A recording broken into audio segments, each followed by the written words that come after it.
Hi everyone. So I will be talking about the film Alphaville by Jean-Luc Godard.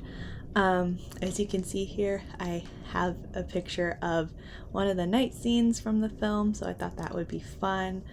To get into it, Alphaville is a very different film from other detective films that we've seen this past semester. And I think that is definitely due to the fact that Godard has filmed it because he has a very, very unique style. So this film is a mix of sci fi and noir, and a lot of Godard's influences play a role in this film. He plays around a lot with the meaning of life and with art and the mind and absurdity. He a lot of times uses reality and turns it into an illusion, and that looks like reality within his films. And an example would be Paris, the actual location of in our world, but he turned it into a different world, and that hints towards something that already exists. He also veers away from classic Hollywood cinema, and when I say classical Hollywood cinema, I mean that there is an estrangement from the characters. You're not feeling any empathy, or you are kind of being pushed away from relating towards them. There's also not really a linear storyline, and we don't really understand certain aspects that go on, especially with Natasha. We don't really understand who she is at first or why she's important. Um, and there are other aspects of like the film of like why certain words are outlawed and who is Alpha 60. Like that's confusing at first, but later on his voice or narration almost is like the voice of God, but we don't understand why. Or like how Lenny is using a camera with a bright flash and no one seems to care or take notice, but it has the audience aware. And a lot of qualities about Godard's films is that it makes his audience aware and ask questions, make assumptions about the films he creates, critiques the film, and makes their own theories because there's such a different world than what we're used to, yet being in the same world. We also, in a lot of Jean-Luc Godard films, the character often breaks the fourth wall and stares straight into the camera. A few scenes with like Lenny and Natasha show that, and I think it's a very big impact.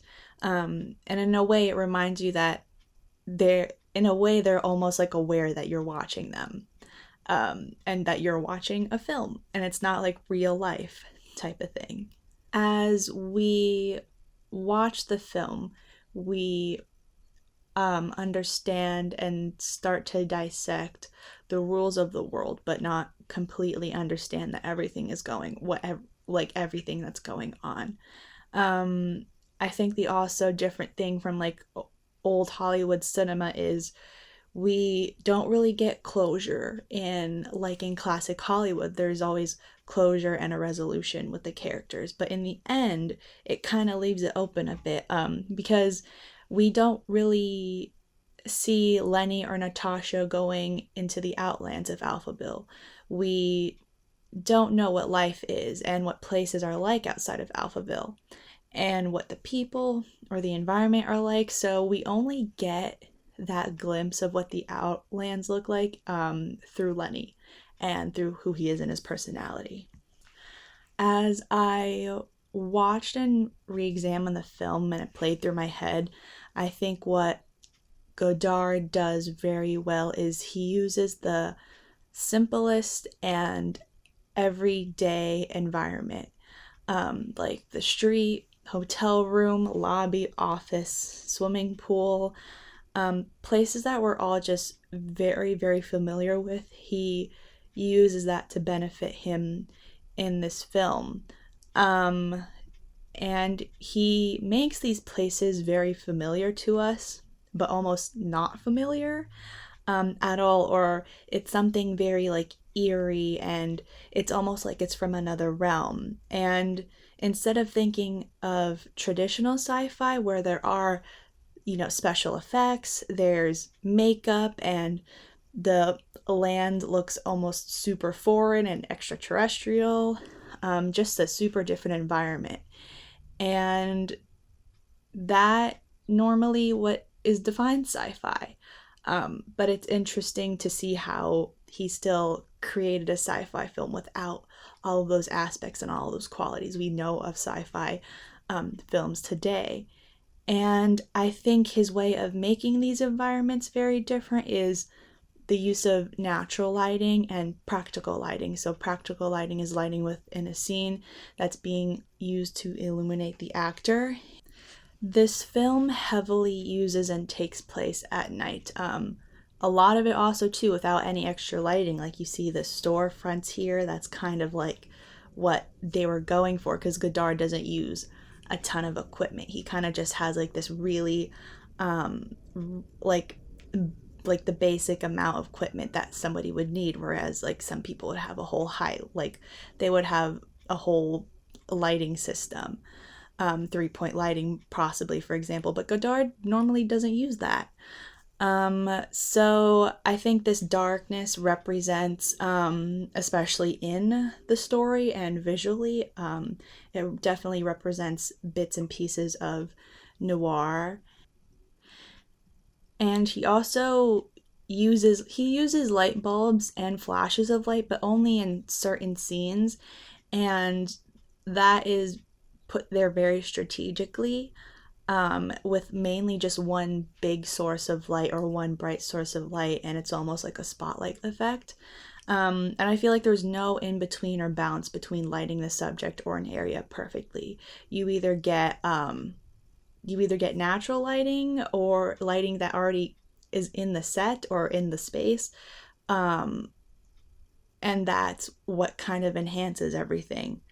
And to continue on, I want to talk about the correlation between the detective genre and this film. So throughout the film, we see a very strong sense of that, and it almost imitates the detective genre in old Hollywood, where the detective wears a lot of trench coats and a fedora.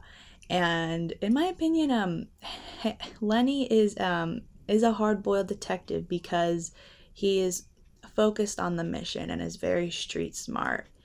And in a way I can see like Godard probably took references from Humphrey Bogart, and the type of role that he plays.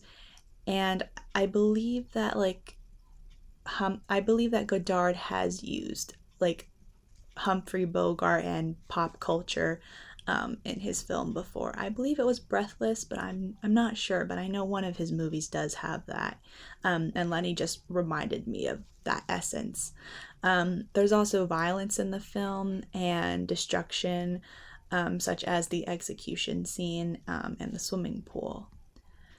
I think a lot of people are going to have different theories and ideas of what this film could be, or like why it was made and everything like that. But I think like one of the key themes of this film is its Alphaville focuses on life with only logic, science, and technology. But ideas and things such as emotion, love, and having a conscience, that's all taken away from that society. And I feel like these elements are what sets us humans apart. It's what individualizes who we are, having those qualities.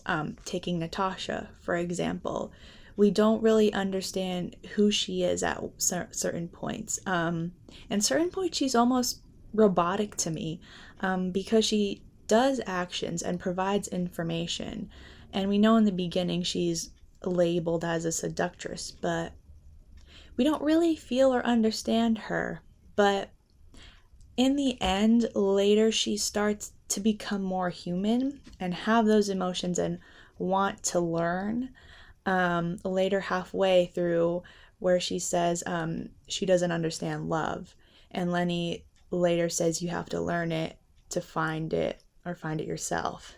I think this film also takes into the question about what is the meaning of life in a way, coming from a point where in the film a person isn't allowed to ask why, but only say because. So, like a statement instead of a question. And in life, we ask questions, and especially in film, we ask questions, and that leads to curiosity, growth, progress, development, and even hope.